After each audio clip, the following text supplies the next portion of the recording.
Espírita também se mata, tá?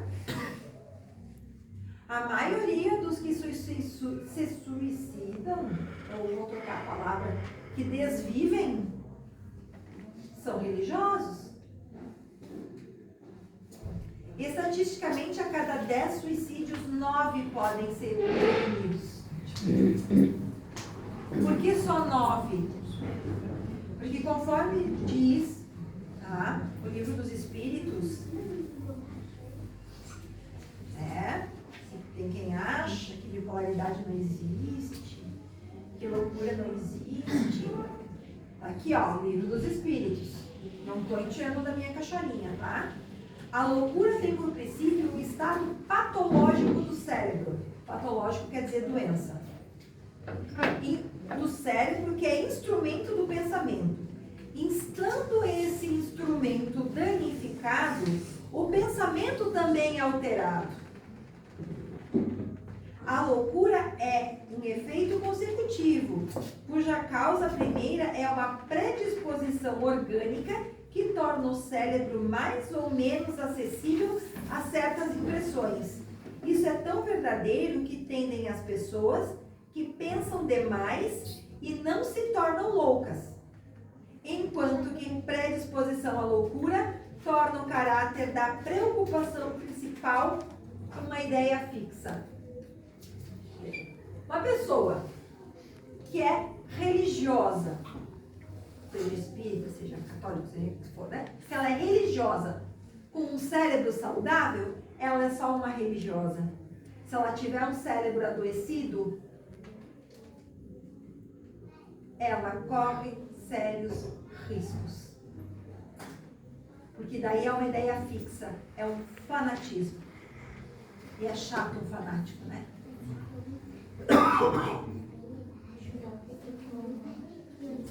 É provável que o louco religioso se tornasse um louco espírita, se o espiritismo tivesse sido sua preocupação predominante. Os espíritos não estão fora da roda. Se alguém que é fanático for espírita, a causa da loucura dele vai ser espiritismo.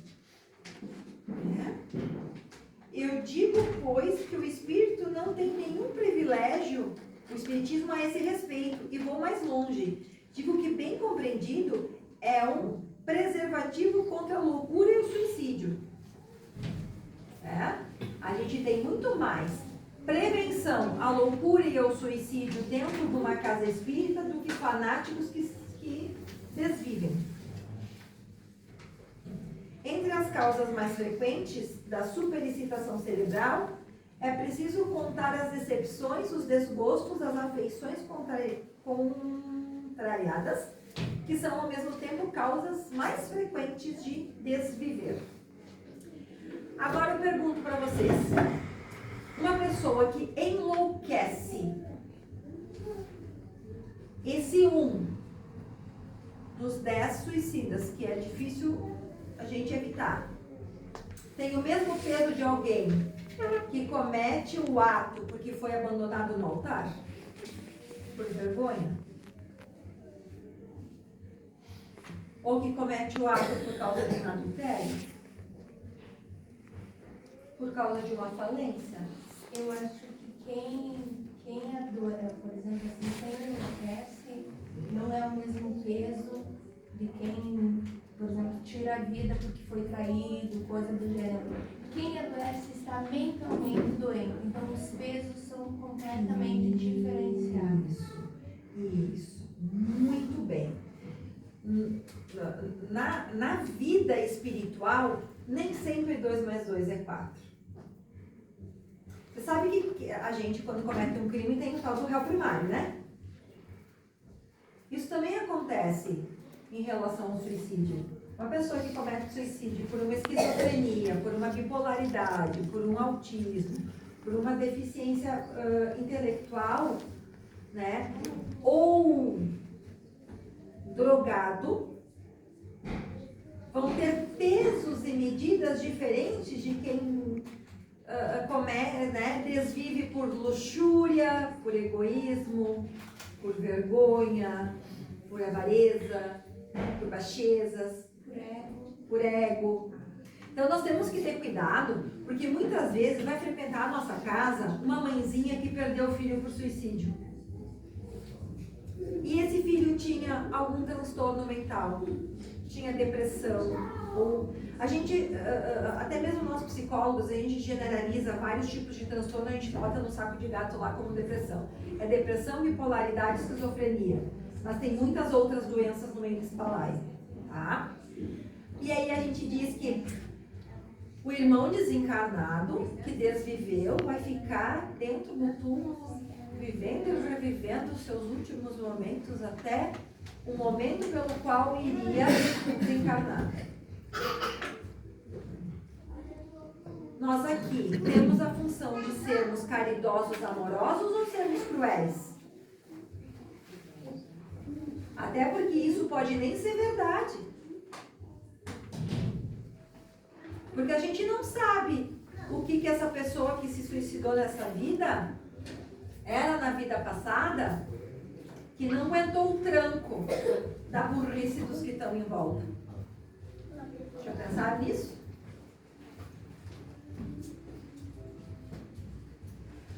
Superdotados têm um alto índice de suicídio na adolescência. Superdotados, altas habilidades. E que imploram para virem como desajustados mentais para não cometerem tal atrocidade.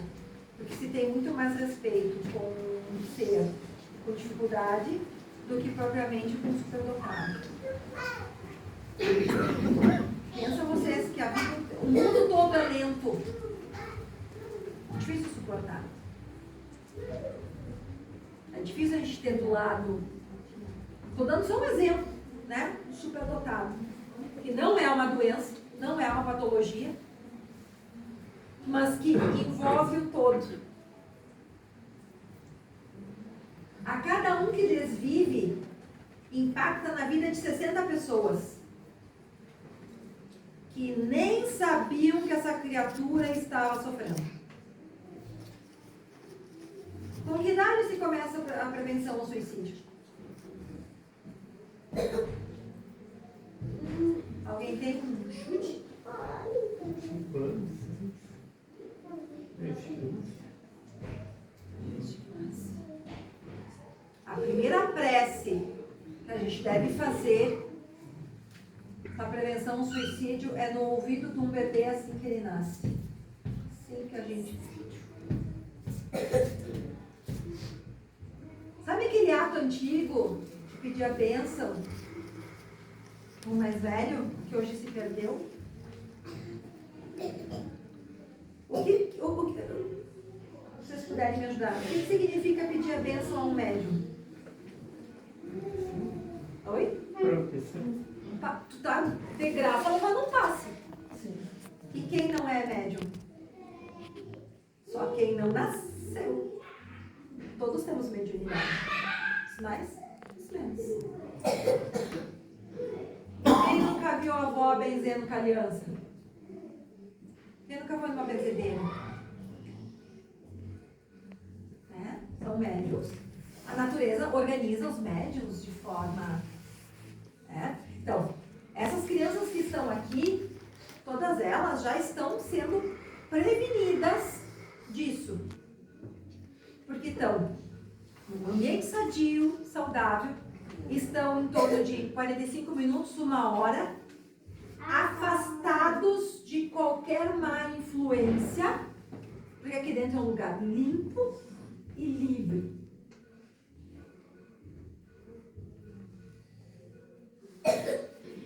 E outra coisa perigosa.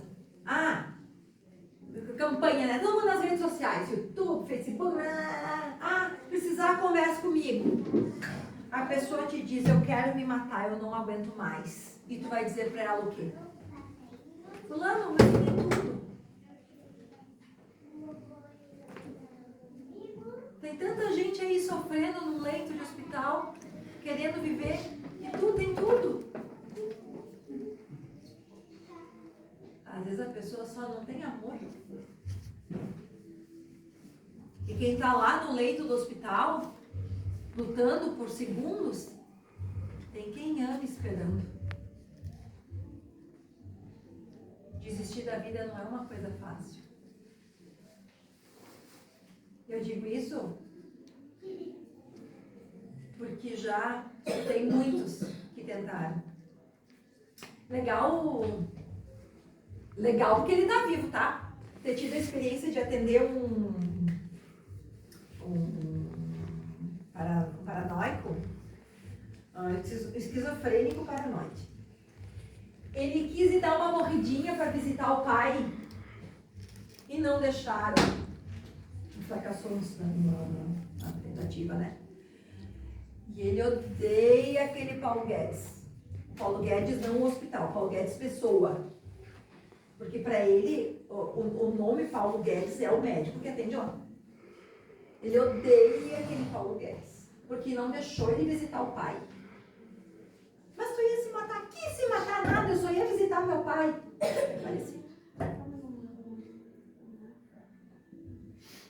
Às vezes, os esquizofrênicos, eles conseguem desviver na primeira crise, a família nem fica sabendo que ele era esquizofrênico. Os bipolares, quando eles estão, né, na crise de mania, os neurotransmissores estão lá em cima, tá eufórico, faceiro, pode tudo, gasta, compra, faz, acontece, e aí começa a caída dos neurotransmissores. Aí chega na normalidade. O que acontece? Ele desce para caída depressiva. Nessa caída, as ideias de que nada tem sentido, nada tem valor, eu não tenho valor nenhum, eu não sirvo para nada, que vontade de dormir e não acordar mais. Isso eu falo de experiência. Sou uma bipolar. São 40 anos na casa espírita lutando com isso. Que vontade de dormir e não acordar mais. Que sono é esse? Se eu tivesse uma família desestruturada, não tivesse uma orientação, né? Pai ensinando, não levanta da cama sem tirar da cruz. Mãe que sempre me ensinou a rezar, não deitar e agradecer o dia. O que aconteceria numa dessas? Falência, vida uma porcaria. Precisando de cesta básica de casa espírita. Tá? É bom vocês doarem, porque um dia vocês podem precisar, eu precisei. Faz o quê? Com esse sono, que tu só tem vontade de dormir e não acordar nunca mais. Tu resolve ele, não resolve?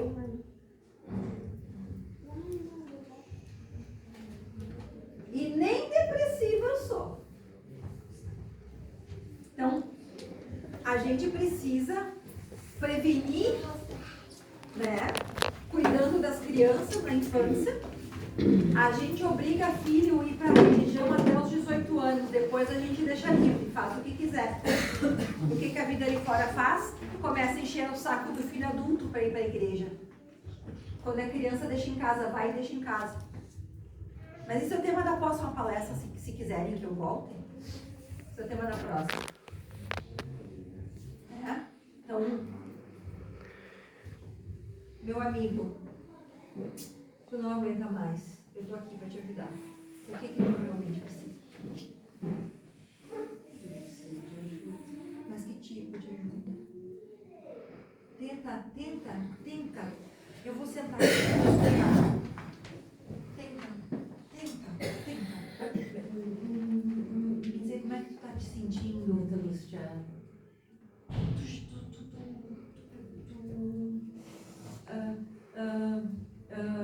A gente ficar assim, na frente de alguém que está dizendo que não quer mais ver. Quando é que começou a tua angústia?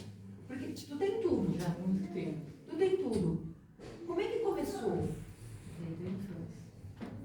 E o que aconteceu lá que tu não esqueceu ainda? Tá vendo? Eu tô dando ênfase para que ela tem tudo. Não, né?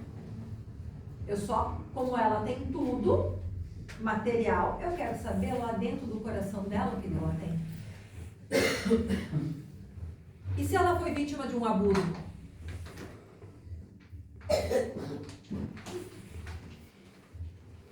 E se isso tá ali, ó, pulsando? Que esse abusador, todo Natal, Páscoa, Ano Novo, Dia dos Pais, Dia das Mães, ela tem que olhar pra cara dele.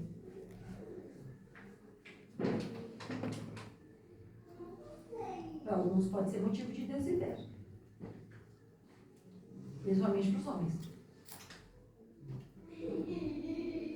E essa é uma vergonha que também tem rabo de mar. Quem mais te protegeu, te maltratou. Acontece muito no dia de hoje, né? Tá dentro de casa.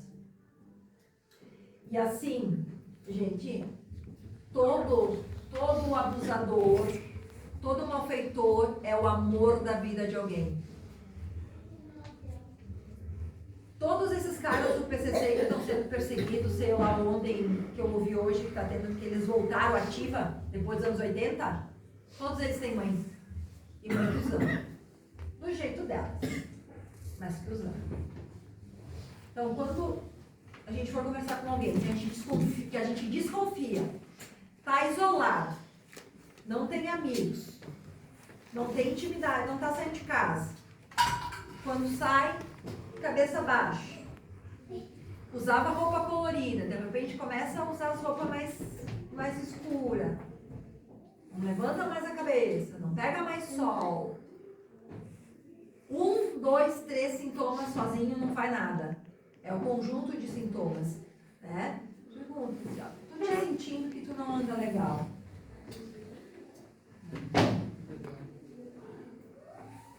Posso te ajudar?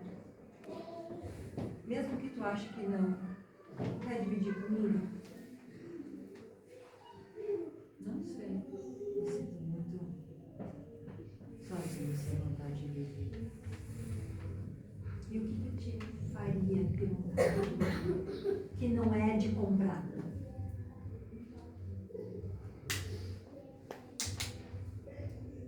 Acho que eu me sinto sozinho, sem ninguém. Desde quando? Não sei. Quase 5 anos. O que aconteceu? É um teatrinho, cara. O que aconteceu? Aconteceu alguma coisa diferente? O seu interesse desgarrou por mais? Ou te excluíram? Acho que me excluí.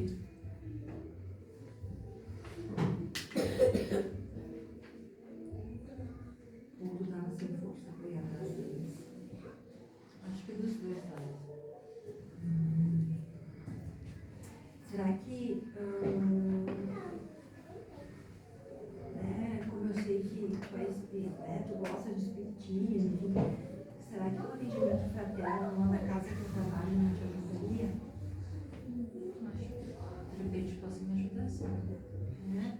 Porque tem coisa que ninguém pode fazer por ti, mas tem coisa que o espiritual pode. Como tentar? Não faz nada sem falar comigo, tá? Pode confiar em mim. Alguém de vocês imaginou que fosse assim uma abordagem?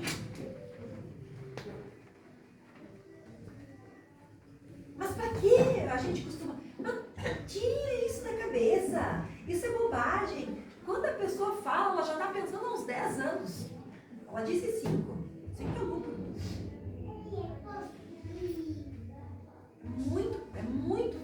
Muito difícil ser alguma coisa recente. Se é recente, é doença. O doente pensa... Tive um filho de uma paciente que ele simplesmente chegou em casa, ligou um louvor, fechou as cortinas e desviveu no meio da sala. Alguém que não seja doente faria isso ouvindo um louvor? Os obsessores iriam querer levar alguém ouvindo um louvor? E eu vou estar escutando qualquer música mundana. E foi aí que eu entendi. Não que eu descobri, que eu entendi, que eu já sabia. Que sim, doença leva a pessoa a desviver.